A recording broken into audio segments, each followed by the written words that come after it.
damn. I cut myself off that time. I trying to put the phone into the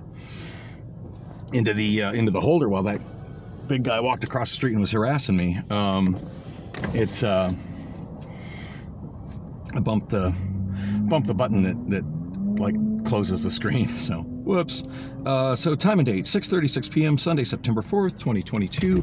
I need to get my ass towards work.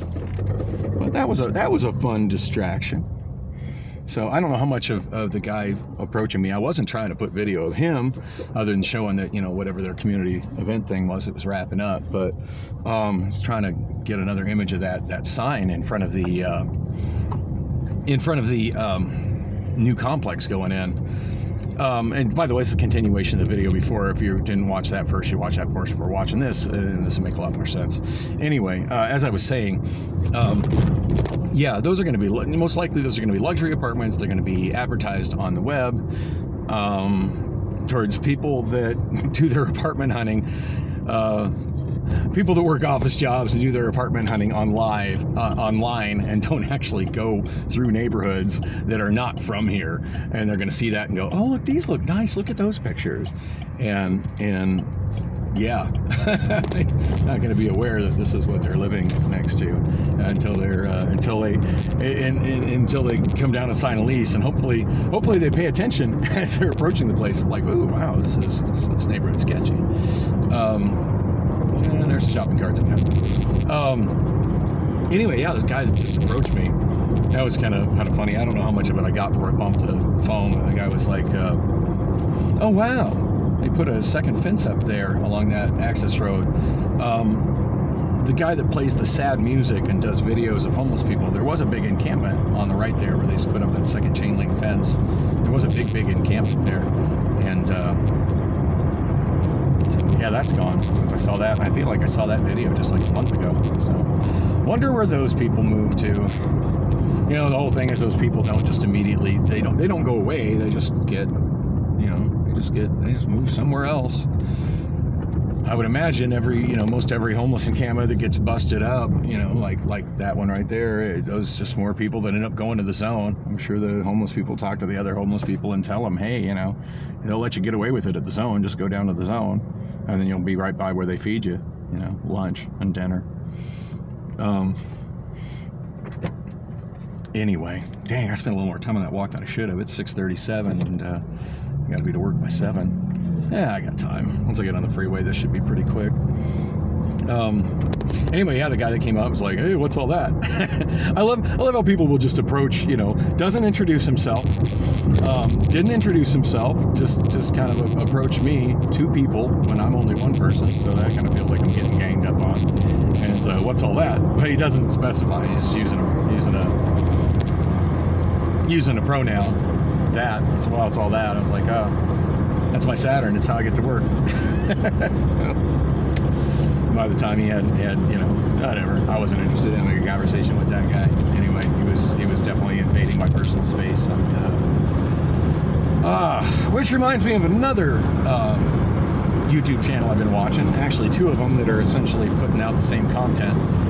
Father and Son Teen. The one I think is called Amagaset Press. I'm probably mispronouncing it. And then the other one is Watching the Watchmen. And they're in the genre of YouTube videos of what I would call First Amendment auditors, but what they do is a little bit different. They're a little more polite than most of them. It seems like most of the so-called First Amendment officers seem to try to create situations with the police, and then are complete assholes to the police, and then wonder why they have problems with the police. Granted, the ones that are doing this are generally well within their rights to be an asshole to the police, but generally speaking, I try not to be an asshole to somebody unless they're an asshole to me. Which, by the way those guys just came up on me, that felt kind of asshole-ish, just saying. Anyway, yeah, I've been watching a lot of their videos, Amagaset Press and watching the Watchmen.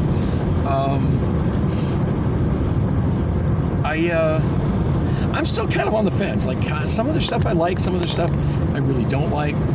For the most part, at least I've been watching stuff they've done in the last year, and apparently apparently the father of the father-son duo used to be a public photographer and cinematographer for the New York Times in New York City, and used to get, from what he says several times in a lot of the videos, is that he used to get harassed by people when he was just simply out trying to do his job, covering a story. Hey, why are you taking a picture? Why are you, dude, I'm doing a constitutionally protected activity. I'm shooting video in a public space. That's protected by the First Amendment, freedom of the press. My privacy. Yeah, your privacy ends when you're in a public space. There's no expectation of privacy on anything that's visible from the street. Would have been interesting to have that conversation with that guy, but as I was trying to get the camera going again, they just walked off. It was funny though, I did overhear the guy, and I wish I could have got that on camera, say, I don't know, he's acting all suspicious and stuff. Not sure when walking down the street suddenly constituted acting suspicious. Walking down the street and recording a video about how the city uses quote-unquote affordable housing to justify building developers building luxury apartment complexes in not so luxury areas. And of course they get mad credits for that. It makes it that much cheaper for them to build than just buying the property and building. But I mean, I don't see somebody building a complex like that and it being cost effective to build something as nice as what they're looking to build there. I don't know. It'll be really interesting to see what becomes of the place with Hobo in its name on the corner there on 27th Avenue. Anyway, yeah, it would have been interesting had I got a little encounter with that guy, but he was very big and kind of intimidating. But it would have been different, I think, if he'd have stopped at a different distance, and Eddie not interrupted my monologue as well. That's always kind of struck me as rude. At least an excuse me would have been nice. But it's kind of funny, when I rolled through before, they were all waving at me like to come over, and then as I walk by, with a smartphone, suddenly I'm acting suspicious. So yeah, you approaching a stranger is suspicious, dude. Anyway, yeah, I'm getting to work in plenty of time. 6:42 right now, almost to the 2:02 split. God, it feels weird. It's been like over 2 weeks since I've come into work at Amazon.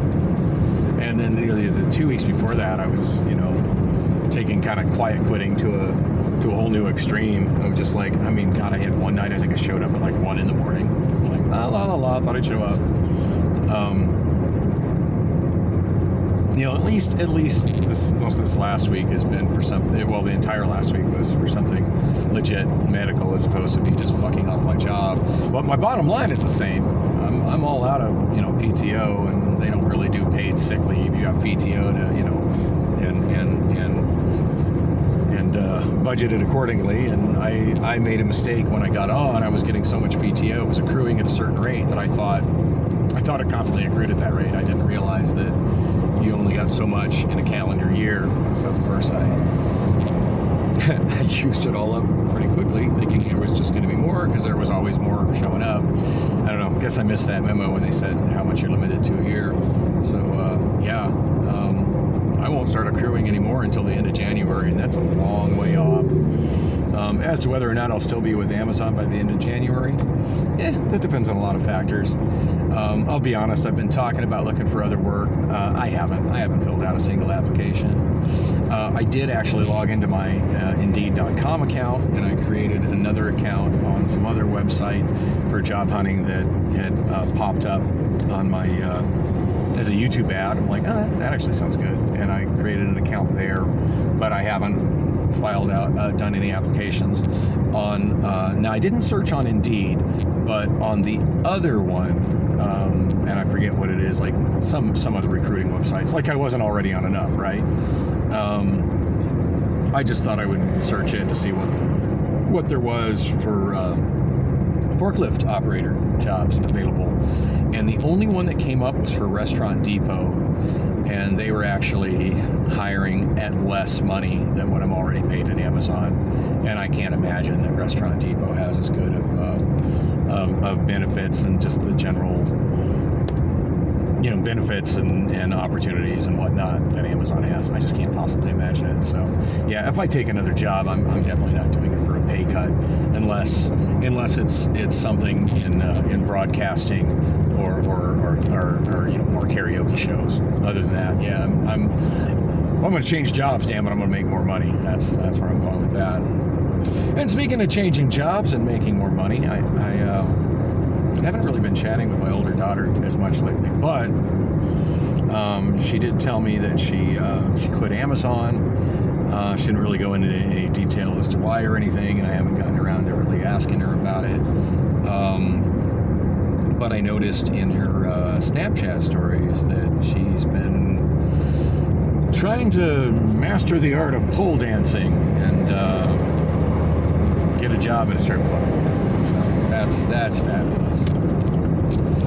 That's freaking fabulous. Whoa, I'm already all the way to 83rd Avenue. I completely overshot 75th.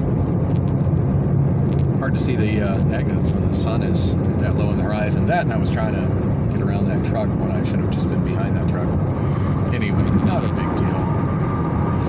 Not a big deal. It's 46 after right now, so I still got plenty of time to get in there and get parked.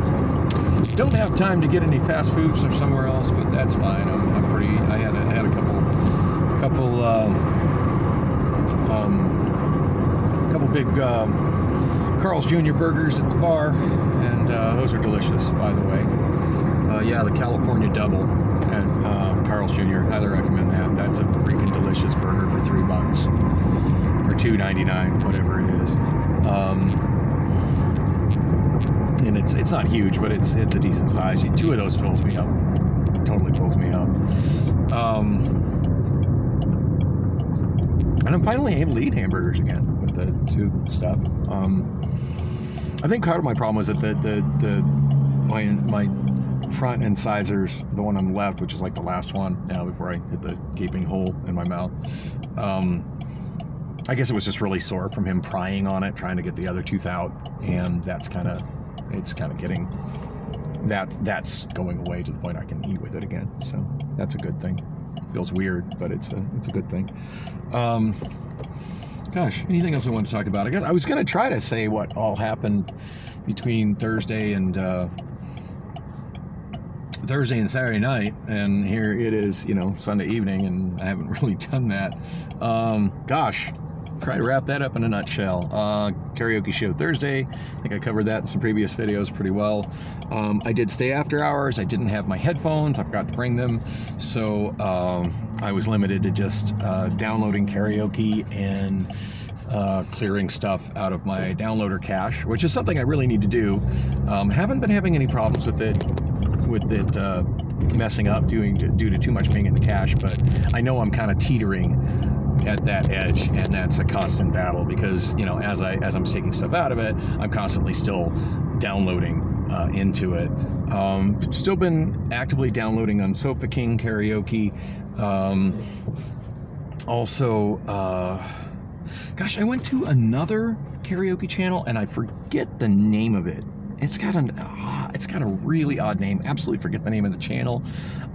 It's one I've downloaded I discovered it one other time. I'm probably searching for a specific song for somebody. Glanced at the channel and was like, oh, looks like they've got some interesting content here. The one track I got was quality. Should subscribe to this. And I downloaded like a few songs and then never got back to looking at that channel again. Anyway, as I was moving stuff out of my download cache, trying to free up more space and get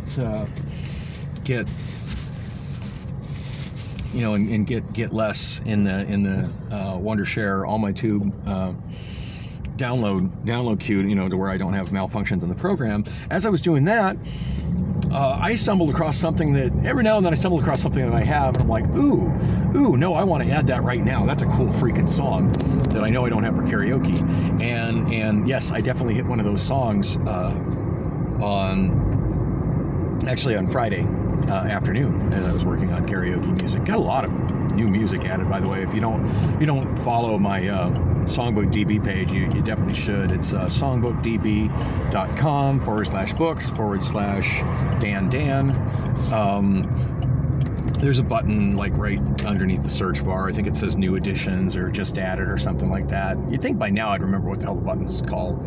But anyway, when you I added a lot of songs this week, and one of them that I added, it was the only, like I always work on specific artists. I'd searched, I didn't have anything from them, but a David Lee Roth song, and not a popular or mainstream David Lee Roth song. In fact, it's one a lot of David Lee Roth fans have never even heard of, but it's one that's been a personal favorite of mine since it came out.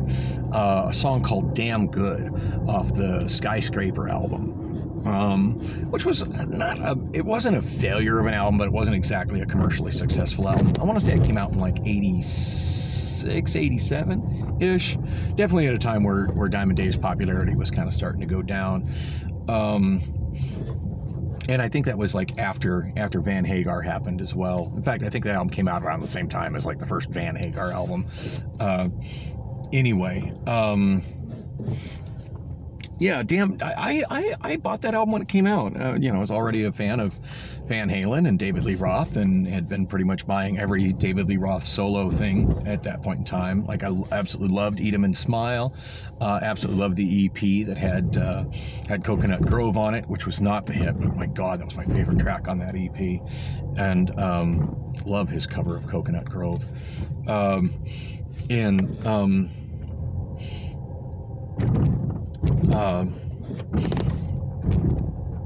Anyway, Damn Good, kind of a bluesy, slow, introspective song, a little bit long for what it does, but it's kind of a groove. It's just one of those songs that has a feeling to it, but it's largely just kind of repeating those were good times, damn good times.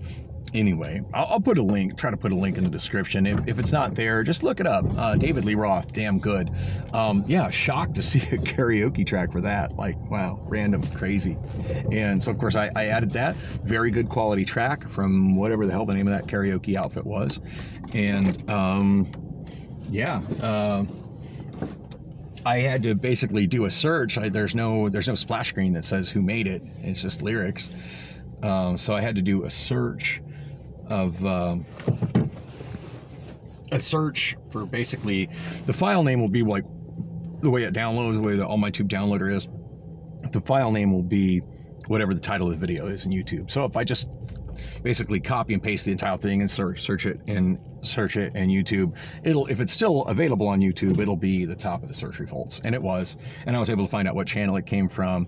And then I downloaded quite a bit from that channel. Wasn't really paying attention to what I was downloading, to be honest. I'm just, harvesting, as I like to call it, just trying to get everything I can, because you never know when a karaoke channel is going to be scrubbed by YouTube over some kind of a copyright complaint. Anyway, I need to get inside Amazon. So yeah, my Friday was my usual Friday. Worked on music. The main artist that I focused on was Death Cab for Cutie. I would love to go on about how much I did with Death Cab for Cutie, and how that led to me telling this long, crazy story to Susie and her relatively attractive coworker. But I don't have time for that. I got to get to work for the first time in over 2 weeks.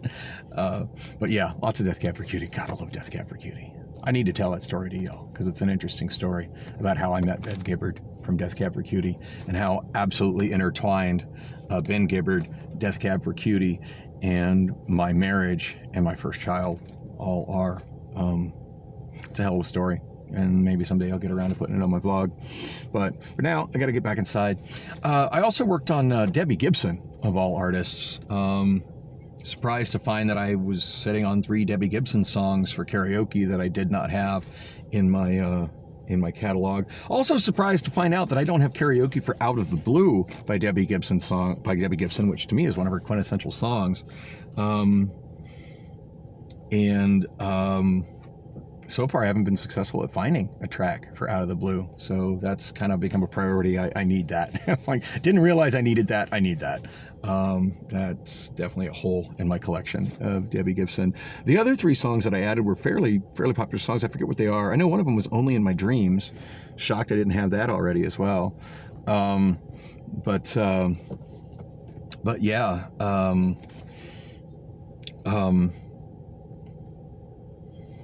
In two of those Debbie Gibson songs, like I wasn't seeing in the direction I was searching, and I realized I had the subdirectory in my main download directory where I've already taken and pulled, apparently from another time I was having problems with my downloader having too much in it, where I've already pulled a bunch of karaoke tracks from different YouTube channels and separated them into subdirectories by their name, and there are over 9,000 of them.